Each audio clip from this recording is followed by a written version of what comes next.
Hey, it's Bill coming at you from Santa Monica, California. And I'm gonna I'm, I can already I can already tell you I'm gonna have one very funny afternoon conversation tonight.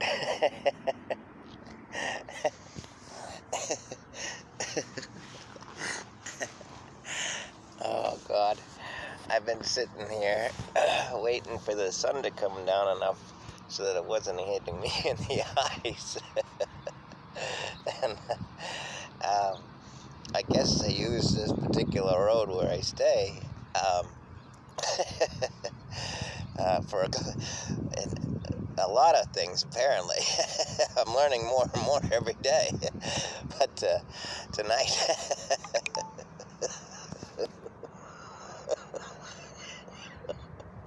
it has to, it has to be a father teaching his daughter how to drive.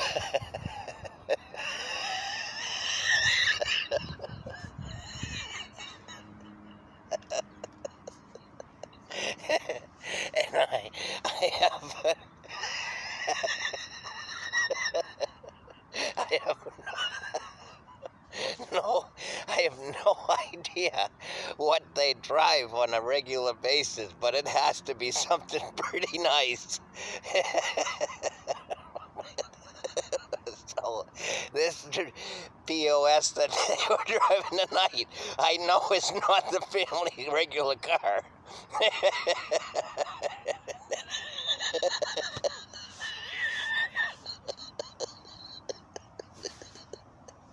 She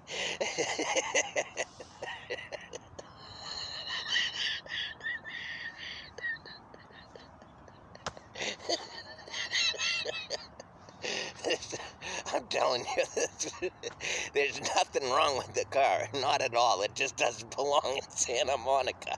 And there's no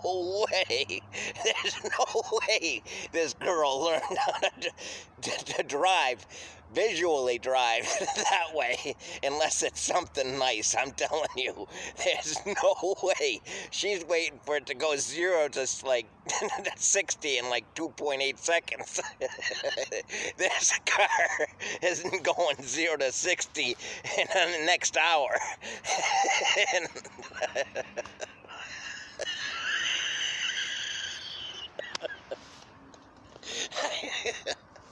oh my God.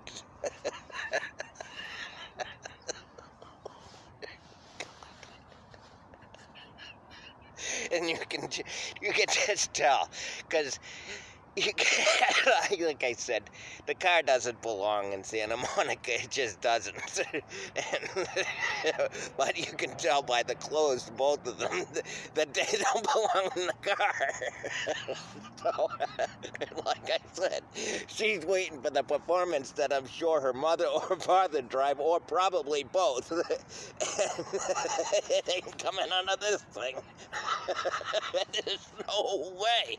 I mean, we're not even talking close. God. I'm sorry, my stomach hurts. Oh, God. Oh, God, that was so worth that. Oh, God, I wish I had my camera on. I was charging it when it happened. Oh, my God, if I had that...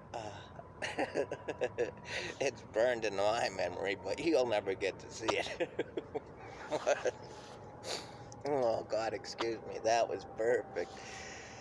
Oh, God. Every day here, I find something that it doesn't matter how I can find something to be very funny and grateful to be alive. I can say that. Oh, God.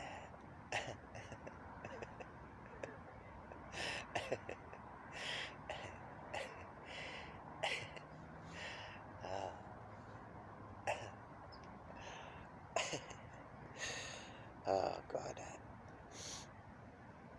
Okay, I'm over that. I did have some things I was going to discuss tonight. Oh, I know what I was going to discuss. This is what I was talking about. I slack. I'm a slacker. Because of the incident with the storage unit, I, I, there wasn't really, unless I saw something special, I wasn't going to be out hunting. It didn't make sense mentally. But I always forget that I make my plans based on those things happening. So when I forget one thing, it destroys a lot of things that can possibly have happened because of it. So this one, so far, I mean, I haven't. This can be something that'll. I'll realize that it affected something 2 weeks from now. That's possible. But anyway, so far the damage is pretty controllable.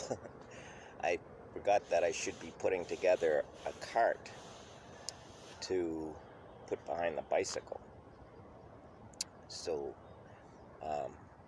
I didn't realize that today until sometime around noon.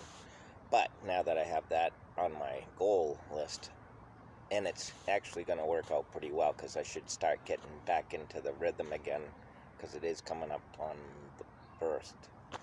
So, which will be good for me because I've been goofing off more or less, to be honest, and it's not good for me. I'm much better busy. So, so tomorrow I'm going to start looking for stuff to build a cart with, to put behind the bike, so that I can, number one, it's going to be an addition to, hopefully I can continue scrounging as long as I can find a way to make money doing it, and I think I have a couple of plans that'll work with that. So it'll be a benefit long term for that, because I'll be able to carry so much more. And I'm going to need it to move everything from that storage unit I have to wherever the new one is. And looking on the map, I've got at least a mile. You might as well figure it both ways, because whether the cart's empty or full, it's back there.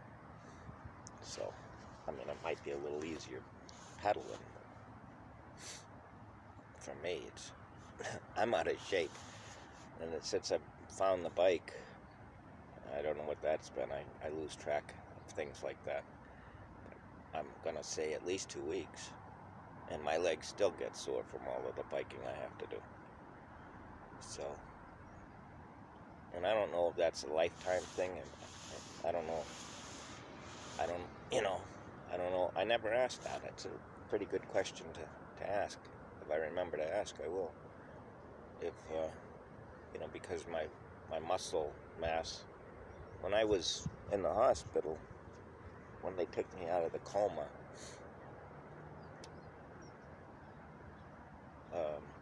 that was 10 days that I was in the hospital, so I was, 5 days of it, I had excuse me, I had to be on a ventilator because I couldn't breathe on my own, and so I had that, and the tube for to feed. And I know I was like probably 210. Very realistically 210. And when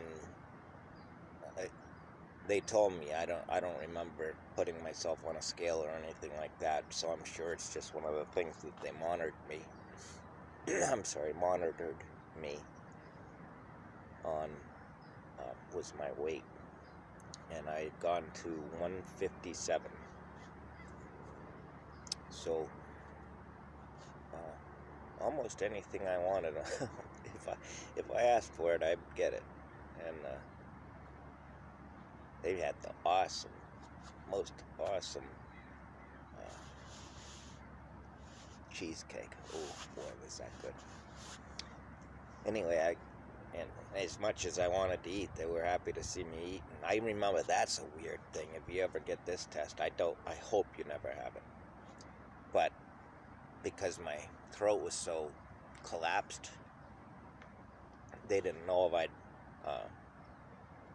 they weren't sure I'd know how to swallow, or if it was even possible. So you got to stand in front of this.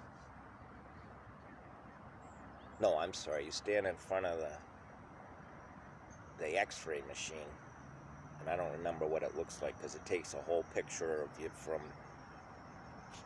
For me, it was from just above my genitals to.